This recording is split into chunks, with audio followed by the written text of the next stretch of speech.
Shalom, shalom, frères et sœurs en Christ, et bienvenue à la Rhapsodie du lundi 20 juin 2022. La Rhapsodie est écrite par le pasteur Chris Oyakilome et la lecture vous est offerte par les vérités de l'Évangile. Le thème d'aujourd'hui est « Nous sommes ses envoyés ». Et le verset de 2 Corinthiens 5, verset 19 qui nous dit « Car Dieu était en Christ, réconciliant le monde avec lui-même, en n'imputant point aux hommes leur offense, et il a mis en nous la parole de la réconciliation. » Alléluia. Le pasteur Christ dit, tout chrétien est appelé au ministère de la réconciliation. Cela signifie que nous sommes appelés à être des gagneurs d'âmes. Et dans l'exercice de notre ministère de la réconciliation, nous ne sommes pas seuls. Le Seigneur travaille avec nous, confirmant la parole par les miracles qui l'accompagnent. Nous sommes ses témoins pour le monde que Jésus est Dieu manifesté dans la chair. Il nous a envoyés dans le monde entier pour faire savoir aux hommes que Dieu ne leur importe point leur offense. Il n'y a personne sur cette terre aujourd'hui qui souffre ou irait en enfer à cause de ses péchés. Pourquoi? Parce que Jésus a déjà payé la peine totale pour le péché de tout le monde. Cela permet-il le péché? Absolument non. Mais c'est important que pour nous, de voir les choses selon la perspective de Dieu et de les mettre à leur bonne place. Savez-vous que Jésus est allé en enfer? Il a fait à notre place parce que nos péchés étaient mis sur lui. Il a souffert afin qu'aucun homme n'ait plus à souffrir. La seule raison pour laquelle l'on serait condamné ou irait en enfer est l'ignorance et le rejet du salut en Jésus-Christ. Alors ils seraient confrontés au jugement parce qu'ils n'ont pas reçu ce qui était payé pour eux, le sacrifice du sang de Jésus. C'est la raison de l'enfer et de l'étang de feu. Mais ce n'est pas la volonté de Dieu qu'un seul périsse et aille en enfer. C'est pourquoi il nous a envoyés, leur dire qui est Jésus et ce qu'il a fait pour eux. Ils ne pourront croire, savoir ou recevoir la vie éternelle que si nous leur apportions le message. Et Romains 10, verset 13 à 15 nous dit « Car quiconque invoquera le nom du Seigneur sera sauvé. Comment donc invoqueront-ils celui en qui ils n'ont pas cru? Comment croiront-ils en celui dont ils n'ont pas entendu parler? Et comment en entendront-ils parler s'il n'y a personne qui prêche? Et comment y aura-t-il des prédicateurs s'ils ne sont pas envoyés? » Alléluia. Nous sommes ses envoyés. Jésus disait dans Jean 20, verset 21, « La paix soit avec vous. Comme le Père m'a envoyé, moi aussi je vous envoie. » Alléluia. Nous portons son message d'amour, de salut et de justice. Fin de la Rhapsodie. Alléluia. Le pasteur aujourd'hui nous parle de l'évangélisation. Il nous donne le verset d'ouverture est « Car Dieu était en Christ, réconciliant le monde avec lui-même. » Si Dieu était en Christ, réconciliant le monde avec lui-même, ça veut dire que nous aussi, Dieu est en nous, réconciliant le monde avec lui-même. Alléluia. Parce que Christ a dit quoi? Comme le Père m'a envoyé, moi aussi je vous envoie. Ça veut dire que le Père m'a envoyé avec tout l'esprit, toute la plénitude de l'esprit, avec tous les dons, avec tout ce que vous pouvez imaginer.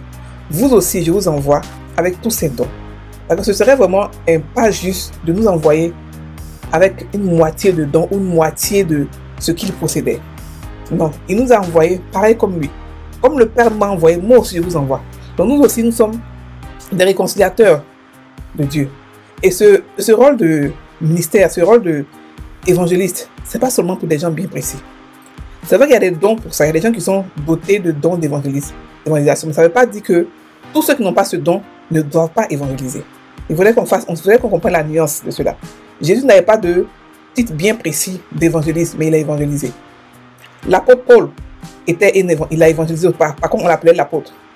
Et encore plein de personnes qui n'avaient pas forcément le titre, mais qui ont évangélisé. C'est pour dire que ce don-là, c'est un talent que tout le monde a. Tout le monde peut évangéliser. Tout le monde doit évangéliser. Parce que c'est la seule chose qui nous a été donnée de faire. Il n'a pas demandé de faire un autre boulot. Le seul boulot, c'est l'évangélisation. Alléluia. Nous devons tous évangéliser. Nous sommes tous appelés à gagner des âmes.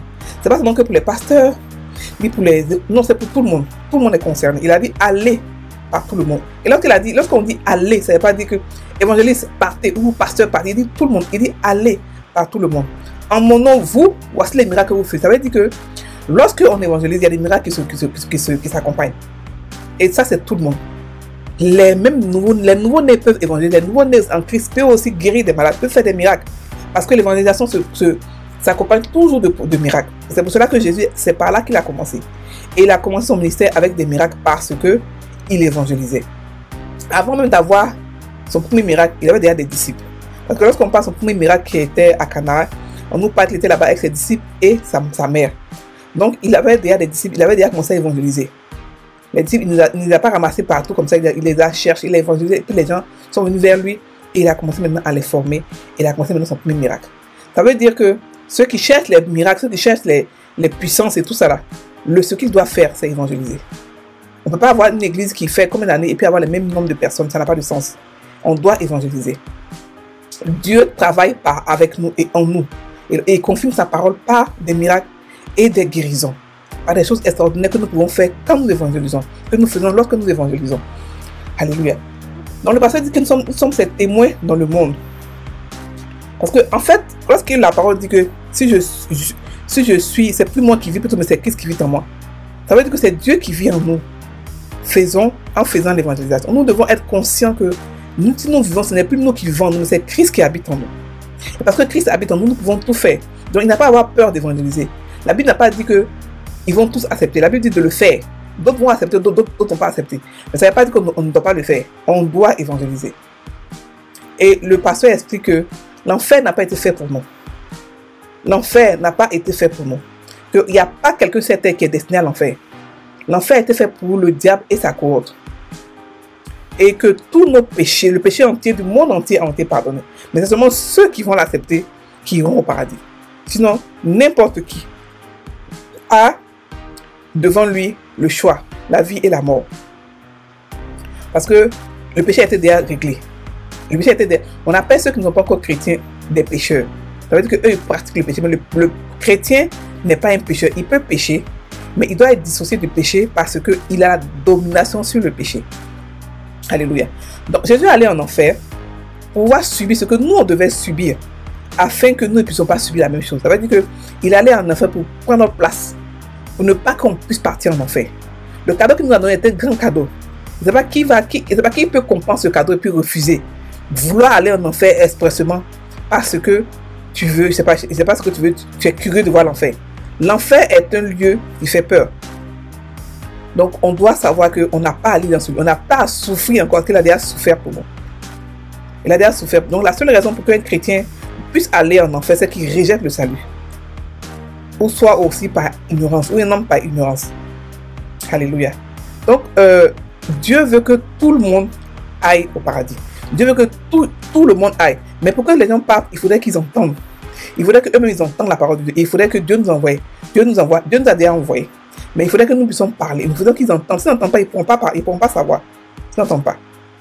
Il faudrait qu'il y ait des prédicateurs. Alléluia. Donc, c'est ce que la Bible dit aujourd'hui. Il faut que nous puissions tous prêcher l'évangile. Il faut que nous puissions tous comprendre que nous avons ce ministère de réconciliation et que nous sommes des réconciliateurs. Nous sommes des sacrificateurs. Et une partie de notre boulot, c'est de pouvoir faire grandir le corps de Christ, c'est vrai, mais aussi toucher les païens afin qu'ils puissent comprendre, connaître ce qu'on appelle la vie éternelle, qui est la vie et la nature de Dieu. Nous allons maintenant faire la confession de la rhapsodie. Ensuite, on va faire la prière du salut pour tous ceux qui ne sont pas encore chrétiens. Donc, la confession de la rhapsodie nous dit: aujourd'hui, à travers moi, la lumière de Dieu brille toujours aussi fort, délivrant les hommes des ténèbres à la lumière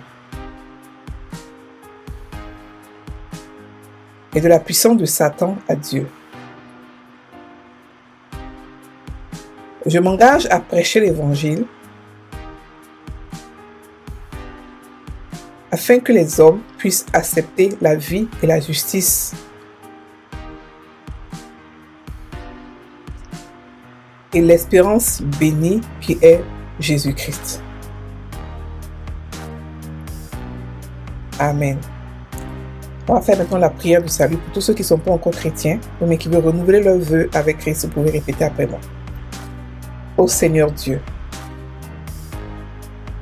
je crois de tout mon cœur en Jésus-Christ, ton Fils. Je crois qu'il est mort pour moi et que toi, Seigneur, tu l'as ressuscité des morts. Je crois qu'il est vivant aujourd'hui. Je confesse de ma bouche que Jésus-Christ est le Seigneur de ma vie. À partir d'aujourd'hui. Par lui et en son nom,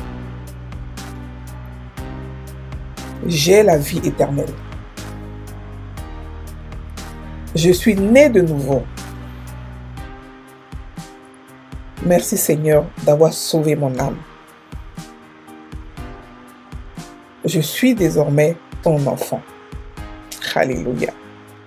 Si vous l'avez fait, cette prière, vous êtes des enfants de Dieu. Félicitations d'être dans le royaume des cieux. Vous pouvez nous contacter pour avoir plus d'informations, pour avoir plus d'informations sur qui vous êtes. On va vous répondre et puis on va vous guider dans une église où vous pouvez partir. Vous pouvez partir à Croix-Saint-Bastille où vous serez là-bas accueillis. Soyez bénis.